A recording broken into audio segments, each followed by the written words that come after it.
Válvulas EGR. ¿Qué son? ¿Cuál es su objetivo? ¿Consiguen este objetivo? ¿Cómo saber si están malas? Mis conclusiones. Bueno, pues si te gusta esto de lo que hemos decidido hablar, bienvenidos un día más a nuestro canal. No me toquen los pistones y al podcast de los domingos. Soy Ramón Viña, desde Guaces Olivares, Talleres Autofactory. Empecemos. ¿Qué es la válvula EGR? Pues bueno, sus siglas en inglés, que es como se comenzó a denominar, de Valve Exhaust Gas Recycling, ya nos viene a decir claramente de que corresponde a la válvula de reciclaje de gases de escape, o como en muchos esquemas eléctricos nos la encontramos directamente como recicladora de gases de escape. Y ahí podemos deducir que, bueno, como su nombre indica, valga la redundancia, intentamos reciclar una vez más los gases de escape.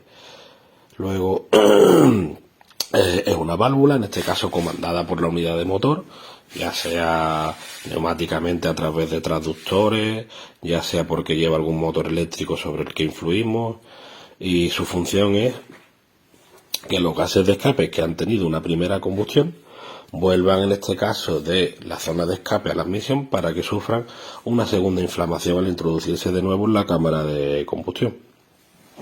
Os preguntaréis, ¿por qué? ¿Cuál es su objetivo? Pues bueno, como todas las últimas décadas en el mundo de la automoción, se debía a una normativa euro, es decir, a intentar emitir menos gases contaminantes, cuidar el medio ambiente. Su objetivo es contaminar menos. ¿Cómo lo consigue? Pues bueno, lo consigue en este caso simplificando mucho, porque baja la temperatura a la que se inflama esa segunda mezcla que hay en la cámara de combustión, y por lo tanto conseguimos un objetivo físico-químico que sería reducir los óxidos de nitrógeno, los famosos NOx que emitiríamos a través de los gases de escape, ¿no?, conforme circulamos. Bien, la pregunta es, ¿consigue este objetivo? Pues bueno, lo consigue a medias y por el camino podemos decir que deja cadáveres. ¿Por qué digo esto? Bueno, pues lo intenta hacer de distintas formas. Me refiero al objetivo de intentar volver a quemar esos primeros gases de escape que ya han sufrido una primera combustión, y lo intenta hacer vía interior de culata, que ya son muy pocos coches. También es cierto de que lo intentaba hacer muchas veces por fuera, en el que había conductos que se colmataban de suciedad. Intentaba acercar el colector de admisión y de escape, y sufríamos en el que en este caso el colector de admisión se tupía, todavía lo sufrimos, se tupía debido a que al fin y al cabo es una puerta a través de la que un gas que ha sufrido una combustión, una inflamación, una mezcla que ha sufrido una inflamación, pues abra y por lo tanto entren de nuevo en dirección al motor cantidad de hollín, carbón, cosas no beneficiosas para el funcionamiento del motor, ¿no? Sí es cierto de que después se fueron sofisticando, ¿no?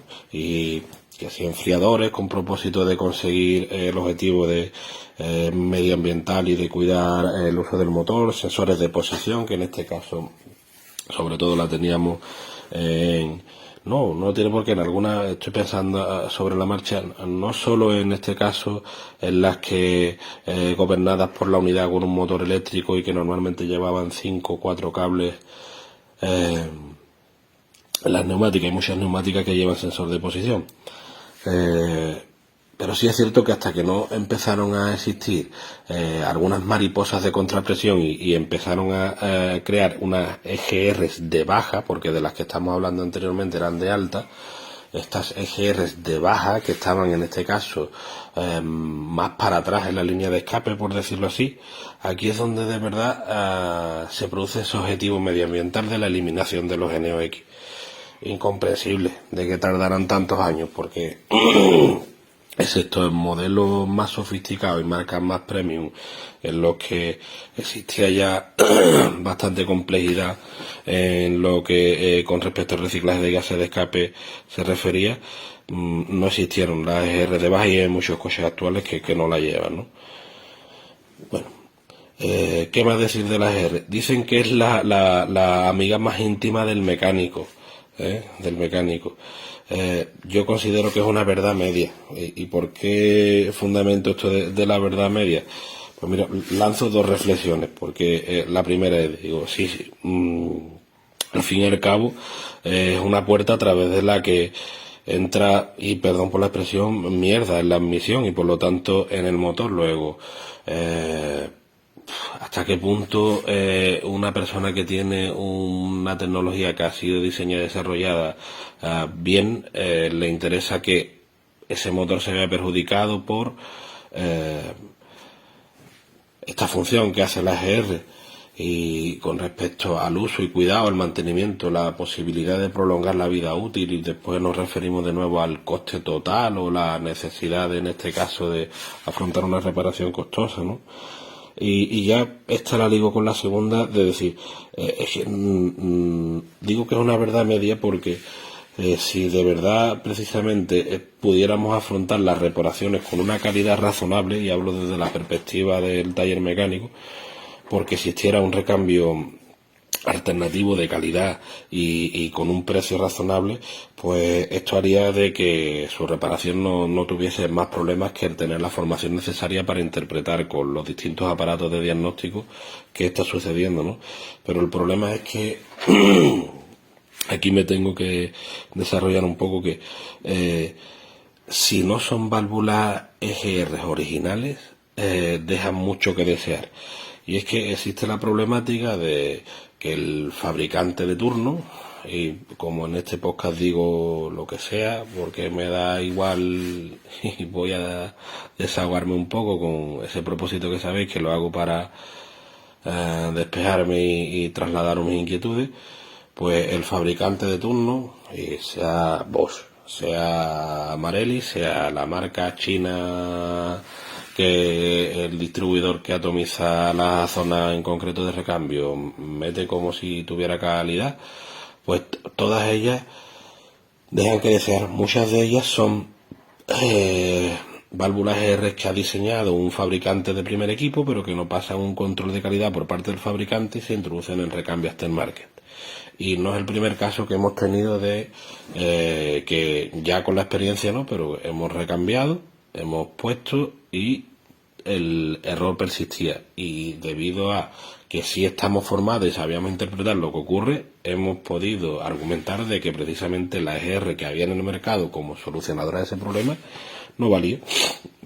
Y sin embargo sí que con alguna EGR de segundo uso original que estuviera en buen estado, con los riesgos que ello implica y con la posible mano de obra que pudiera tener, porque según qué EGR no van a la mano y por lo tanto hay horas de mano de obra de por medio, o con EGR originales, sí que hemos resuelto el problema, Entonces por eso digo que es una verdad media desde el punto de vista de que como mecánicos hay que velar por los intereses totales de la persona, en este caso por lo menos lo sentimos así, y a la hora de intentar asesorarle y con la confusión que ello implica del por qué voy a montar la original o por qué me asesoras que monte este fabricante y no otro cuando en internet veo todas estas opciones, pues hace problemática esa briega, ¿verdad? A la hora de que el cliente de verdad confíe en uno y se deje asesorar. Pero hemos tenido desde las famosas PSA, en este caso con problemas en el potenciómetro, que era enchufarlas y poder decir si la EGR iba a dar o no problemas a la hora de interpretar con el aparato de diagnosis qué era lo que estaba ocurriendo, pasando por la famosa Waller que montaba Mercedes y que eran carísimas y que todo el recambio alternativo no valía la pena, que también sucedió en este caso con los Opel, que eran en este caso los 2 litros de todavía bomba rotativa VP, cantidad de casos, ¿no?, en los que no tenemos un recambio alternativo para afrontar esas reparaciones con una calidad razonable y a un precio razonable. Por eso se le abre la puerta, y en ocasiones, y siempre con propósito de ayudar al cliente y como segunda opción, a, vamos a decirlo así, poder optimizar el software para eliminar la histéresis de la GR y que el coche pues se pueda usar con normalidad, se elimine ese posible problema se elimine ese problema que tiene y vamos a dejarlo ahí, ¿no? Podemos decir que se optimiza el software y se eliminarían los problemas. El cliente en este caso no tendría dificultades con respecto a una GR con un mal funcionamiento y nosotros pues sí que hacemos ese tipo de trabajo cuando se dan unas condiciones de mirar por el cliente, de ya sustituto ha ido uno y le ha durado poco tiempo y el recambio es demasiado caro, el uso del vehículo es un uso muy concreto, etcétera. Bueno, vamos a algo que creo que os interesa, pero que tengo mala y buena noticia, ¿no? Porque ¿cómo saber si está mala?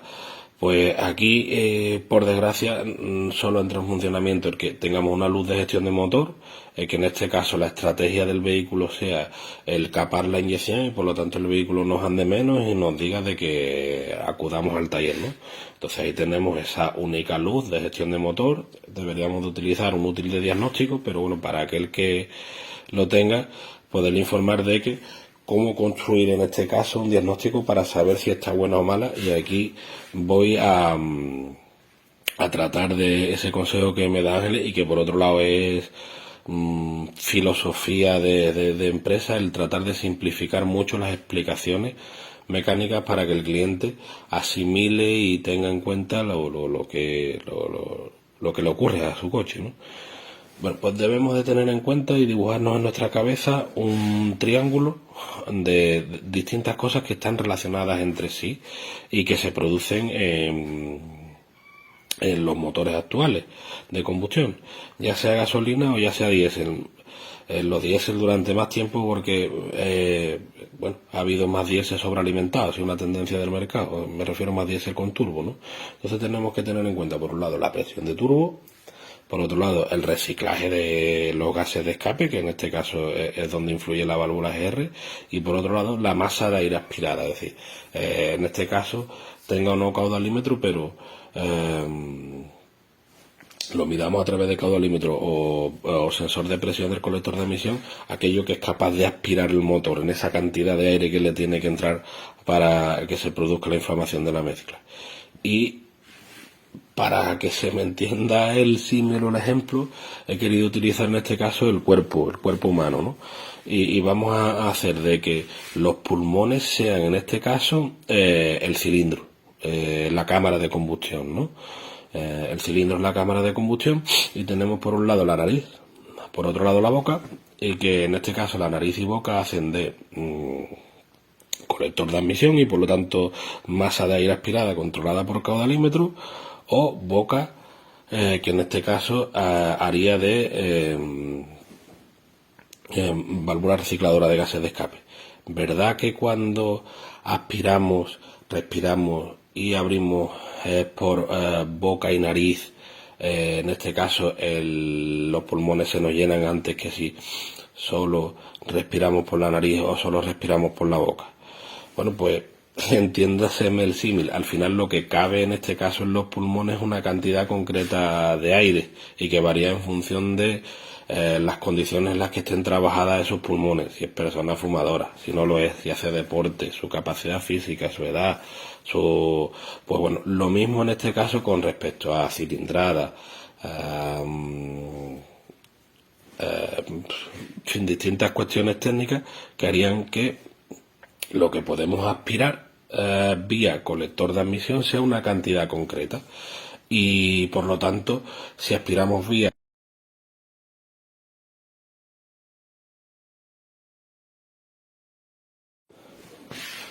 entonces esa cámara de combustión solo le cabe una cantidad concreta de aire, ya sea la que ha sido reciclada a través de la válvula GR o ya sea la que ha sido en este caso aspirada a través del colector de admisión.